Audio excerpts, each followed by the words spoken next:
bakunzi b'urubuga rwa Bwesu TV, turaramukije amahoro y'umwami wacu Yesu Kristo.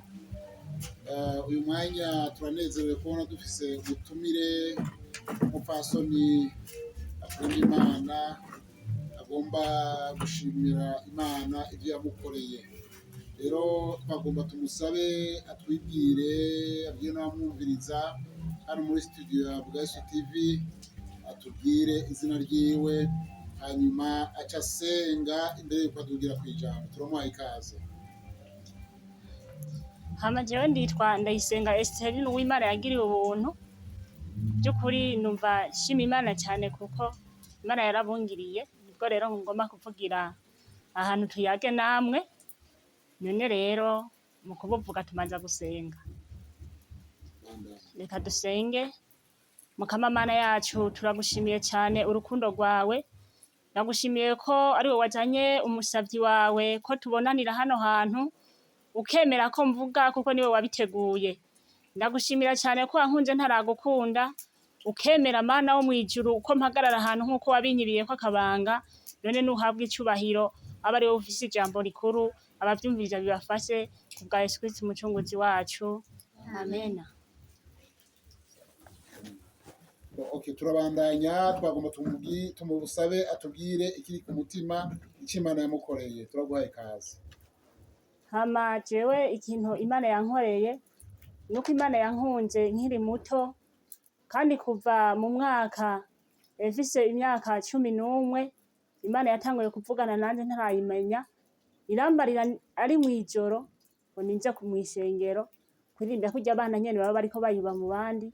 Twaragenda mu baromuko nkumva ijwi riguma riza rimbarira ngo kuja mu rusengero rwo gukora ibikorwa.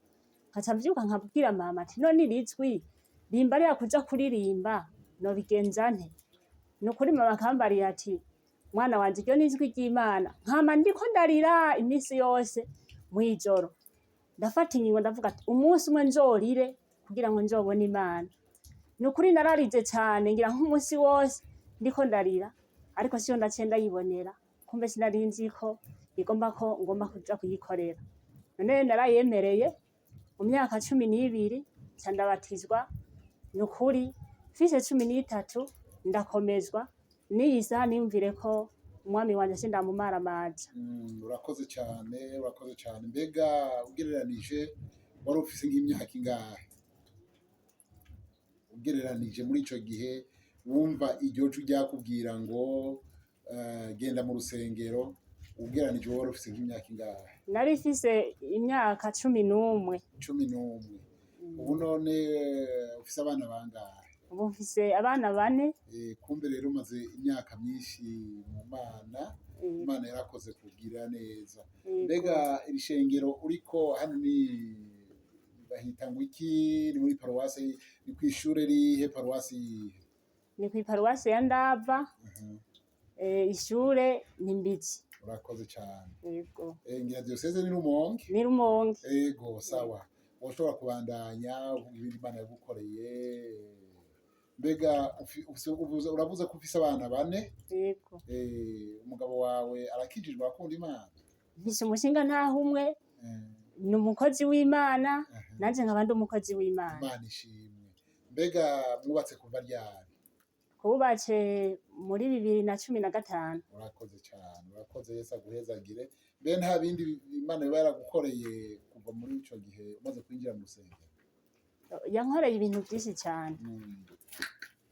Ikindi Imana yankoreye, nashishikaye ndirimba. Nashikaye mu bana bo mu gitondo nguma ndirimba, baranyizera n'ayandi makwaya nkayarongora, nkatanga ibigira 10 mbere ntanabizi, nkatanga n'imisuzo n'ivyimbuka mbere ntanabizi. Sanuka ndiko ndabikunda. None rero Imana yarakoze. Hanyuma bumva ijambo ry'Imana riravuga ngo gutanga kuzana umugisha kuruta guhabwa. Kandi urumva ko Imana yakugiriye neza. Hari yindi ntaye wowe ufise imbere yuko tubandanya? Igituma ndabivuga biriho. Umwami wanje atashishikara avugana nanje ngeze mu myaka 18. Inkuru y'umwana isubiye inyuma ngeze mu myaka 17 Imana iraza, naguma mbona mw'ijuru huguruka, nkabonayo umuriro, nkabonayo intambi, nkabonayo injamba. Rero ndyamye muri bene wacu batatu, iryo jwi ryama riza rimpamagara ngo Ndayisenga, Ndayisenga, genda ukorera Imana. Ndaca bukeye mvyuka nkaca ngenda kwa mwarimu, nkamubwira ati jewe nguma numva ijwi ijuru ryuguruka rikambwira ngo ninje gukorera Imana, none ndayikorere gute? Nkaca nguma ntanga vya bikorwa, nkafasha abagowe, mbere nkagamburuka no ku rusengero nkakumura, nkasekera. Ariko iryo jwi ntiryahagarara. Imana yarakoze, Imana yagize neza, kuko Imana ihamagara uko igomba. Mbega ico gihe Imana yaguhamagara waba usinziriye mu nzozi canke waba uriko urasenga? Naba nsinziriye abandi baryama, jewe igihe cose yama impamagara, nk'igihe c'umwaka ayo majwi ngenda ndayumva, hari naho ndaca ndifuka mu maso cane nkazibira n'amatwi kugira ngo iryo jwi sinsubire kuryumva. Hamwe nagira ngo ngira ni Satani ariko mpamagara ngo ngira ngo nzopfa, kumbe sinamenya ko ari ivy'ijuru. Ijwi ry'Imana ntawe urinyegera, ntaho baye nawe nagerageje kurinyegera, Imana yamusanze yamuvunduruye hariya mu kiyaga. Urakoze cane Ndayisenga, mupfasoni Ndayisenga. Yesu aguhezagire, kandi Yesu yarakoze kugirira neza, Yesu yarakoze kukubohora, akakwinjiza mu gikorwa ciwe. Ubu rero witeguriye kuzobona ibihembo vy'ijuru. Yesu aguhezagire, worangiza usenga. Hama hariho akandi narikongerako. Yego, ongerako ntaco. Ibindi narikongerako, mfise imyaka 18 kandi na 19, umwami wanje niho yaca ampamagara avuga ngo genda unkorere. Nca ndemera, yavuze ngo hitamo ubugingo n'urupfu, rivugira hahandi nyene. Nca mvuga ati mpisemo ubugingo. Iyo mvugamo ngo mpisemo urupfu mba narapfuye. Mvuze mpisemo ubugingo, umwami wanje avuga nca mbona haje umumarayika mw'ijoro arambariye ati aho ndaguhamagariye niwitegure usezere n'imiryango yose wihane, hanyuma ari hantu ngomba kugutuma utazogaruka vuba. Ivyo naravyiteguriye, hanyuma ndongera ndasenga ndavuga ati Mana, ubu nagutahuye ko ari wewe, none urwo rugendo nurwahe? Imana rero nza ndumvimbariye ngo uzoza muri kiriya cumba niho tuzobonanira. Nca ndabibwira mama, nca ndagenda muri ico cumba muri 2018. Ku vy'ukuri ndafata amasengesho umunsi wa mbere n'umunsi wa kabiri n'umunsi wa gatatu, nukuri numva ntajwi ndonse. Nca numva umenga novayo numva inzara nyinshi cane. Ngomba nangize mveyo, kuko nta munsi twari twayumvikanye, niho ndaja numva ijwi rivuga ngo soma Matayo 4 ku murongo wa mbere. Nca ndahasoma ntahora mbere menyereye kuhasoma, none ndaca mbona Yesu ageragezwa na Satani. Nca ndavuga none ko wampamagaye Mana, none aha ndahabonye iki? Nca ndasenga, nca ndongera ubushobozi. Imana nyaguhora ku ngoma twavuganye ku munsi ugira 5, ndaho hantu ntafungura, ntanywa n'amazi. Nukuri Imana turavugana ibintu vyinshi, irampera n'ingabire yo kuvugishwa, irampera y'ibintu vyinshi, iranyereka n'ishengero rinini mbona mpagazemo ndiko ndavuga. Ivyo sinabitahura, ariko umwami wanje yagiye abintahuza. Ni vy'ukuri wafashe imisi 5 atacurya atacunywa? Ni imisi 7. Imisi ugira 5 niho twavuganirako n'Imana. Ku munsi utufata imisi 7 atacurya atacondya ataconwa, ndaho hantu ntiwahwera. Sindahwera. Imana yacu ikora ibitangaza rero. Nukuvuga iyo umuntu yiguriye kuba imbere y'Imana, Imana iramukoresha kandi iramuzigama. Nukuvuga habuze gato yagomba ushikire Yesu, kuko Yesu yamaze bishobora. Yesu aguhezagire rero. Reka ndagusabe urangize usenga, ariko imbere yo kurangiza none wotera kamo, wobwira abandi iki wateye akamo? Jewe akantu nobabwira nagoma nongereko kuko numva ku mutima ntarabiheza. Muri 2019 nahejeje ndavuga ati biraheze, ko nacenza kuvuga ubutumwa mw'ishengero. Abapasitori baravuga ngo ubu mumwegere, kuko hamwe yogenda hanze yocaba nko mu missionnaire agenda aravugira mw'ibarabara. Ni mumwegere, ncanza kuvuga ubutumwa, twakora n'abakozi b'Imana. Umunsi wa 2019 ryatse uryo ngarigaruka handi mw'ijoro ati subira hahandi. Ndasubirayo mfata imisi 8 ntarya ntanwa. Uri imbere y'Imana. Ndi imbere y'Imana muri ico cumba. Imana rero iranyereka ishengero rinini, iranyereka ibintu vyinshi, iranyereka n'ibigeragezo nzocamwo, iranyereka ingene nyene nanje nzova mw'isi, iranyereka ivyanje n'uwuzoza kuntora ndamubona, ndabona n'imodoka nzogiramwo. Ego. None mbega waragejeje gusobanuza Imana iyo modoka ico arico? Je narasobanuza Imana. Aho wari ukiri umwigeme? Nari nkiri umwigeme. Nivyo urumva ko imodoka yagutoye mwubaka ngira ngo, ariko ahandi ubwire dusobanuriye iyi modoka ku by'ukuri iyo umugeni agiye kuva mu isi, nabibonye ndi umukenyezi muri 2021 niho ijwi ry'Imana ryaza ndi ku rutumo mfise umwana agira 3. Imana yavuga ngo mwana wanje mu bikorwa byose twavuganye ngomba ndagutore ndagukure mu mubiri ndagutware aho naguteguriye. Niho rero ndabona imodoka ije irimo umushoferi umwe niteguriye kuyijamwo. Icyo kintu rero wamenga ngo ntaco ntahura, ariko rero kuva mu mubiri nahuye ari ibintu bitoroshe. Haraja baja kugutora bagusanganira kandi ugenda ahantu heza cyane.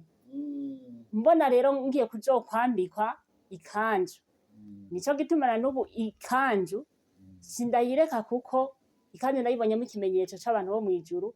Mwijuru bambaye amakanzu nta bitenge biriyo canke amakositimu, bose uhura bambaye amakanzu. Abo bantu b'abamarayika bambaye amakanzu.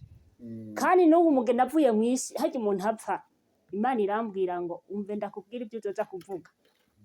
Umuntu apfuye harya acikanye bahejeje kumwambika bamutwaye, abamarayika babijejwe. Nabonye abamarayika b'ubwoko bubiri, barebare na bagufiya, ariko batera indirimbo udashobora gutahura. Narumvirije ijwi ko nompenya n'ijwi naritoya, izo ndirimbo ziguma zinyohera ariko sindumva ijwi ryazo. Wa mugeni baca bamutwara ntushobora no kumubona. Niho hahandi rero bamutwaye abantu baca babona ko wabo acikanye. Kumbe rero Imana gusobanurira urabitahura, urumva natwe urabidusobanuriye turabitahura. Yesu abihezagire. None tugira tuzozere, ubona abandi bo batera kamo kababwira iki? Ikintu mbwira abantu, umuntu yakurikiye Imana akayizera ntahugume ngo ace hirya no hino, kuko ntiyumvire ko kuva mu bwigeme bwanje sindigeze mpugumba, kandi nagiye mpura n'ibibazo bitandukanye. N'iyi saha ndacahagaze ndi umukenyezi nubaha Imana. Hako no yubaha umwana w'umuntu kuruta Imana, nukuri ibyo byose nobireka nkumva umwami wanje ndomukurikira. Rero ikintu nohanura abantu ni ugukorera Imana. Ikintu nabwiwe ko umuntu ashobora kuja mu ijuru ariko ayikorera, akaraba hajya mu bitabo by'abakozi b'Imana ko akora neza, biya byo kugaburira abakozi b'Imana no kuraba imfuvyi n'abapfakazi n'ibindi byose bigize ibikorwa vyo biramwitanga imbere. Cyane no kwakira Yesu Kristo nk'umwami n'umukiza. Yego. Urakoze cyane mupfasoni. Imana ikomeze kuguhezagira no kugirira neza kandi zigushobotse kurangiza urugendo amahoro. Nagoma ntera kamo abari ku rubuga rwa Yesu TV kugira ngo mukomeze kumviriza intahe z'aba bantu abakozi b'Imana Imana yagiriye neza. Hanyuma kandi mwibuke gushaka ko s'abone ariyo subscribe, hanyuma mushire ko j'aime partage, hanyuma muce mwandika na commentaire. Reka turangirize usenga Imana. Mukaba mwami wacu turagukengurukiye kudukunda kandi ukadutonesha.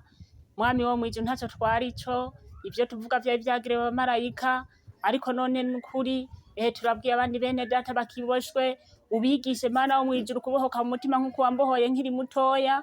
Nuyisaha nkaba n'ukuri ngwana n'intambara zitandukanye, ariko ukagenda ungwanirira ukavuga ngo umutima wishunje umwana wanje sinzowurekura n'umwasi namba, we naho gihe no mucovye uri ngunja ngo sinzowusikura mu kuboko. Kurya Mana wewe wamugena undinda, ndaje n'intambara ziri imbere canke zinkikije ko ari wewe uzondenganya. Ndakwijenye ko ari wewe wazanye kandi Mana tuzoshobora kubona turi bazima kubwa Yesu Kristo umucunguzi wacu. Amen.